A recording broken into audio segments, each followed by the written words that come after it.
మాలల కోసం ఫోన్ చేశారు. అందుకే ఒక 5 మాలలు మళ్ళీ తెచ్చి ఇవ్వడం జరిగింది. అన్న అయితే మాల వేసుకున్న తర్వాత అయితే బాగుందంట. ఏమైంది ఏంటి అనేది అన్న మాటలో విన్నాం.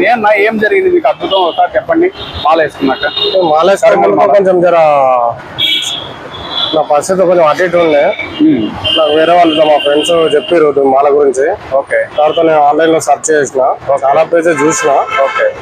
తర్వాత బ్రదర్ది మనకు కానీ బ్లాక్స్ కనపడింది. దాన్ని ఓపెన్ చేసి డెప్త్ గా చూడడం జరిగింది. ఓకే. తర్వాత కొద్దిగా నమ్మకం కలిగింది నాకు తీసుకోవడానికి. సరే ఒకసారి అడిగితే ట్రై చేద్దాం, పోలా 1000 రూపాయలు కదా చూద్దాం, పరిస్థితి ఏమన్నా మనకి ఇంట్రెస్ట్ ఉందని చెప్పేసి తీసుకోవడం జరిగింది. ఆన్లైన్ లో బుక్ చేసుకున్నా. వచ్చినాక వాటర్ లో చెక్ చేసుకోవడము, ఒరిజినల్ కాదా ప్లాస్టిక్ అన్ని చెక్ చేసుకున్నా. నాకు నచ్చిన విధంగా చెక్ చేసుకున్నా. కూడా ఇట్లా రాసి కూడా చూసిన. చెట్టుదే బాగుందని చెప్పేసి నమ్మకం అనిపించింది. తర్వాత నేను వేసుకొని చూసిన. ఒక 3-4 డేస్ లో నాకు కొంచెం జర చేంజ్ అవ్వడం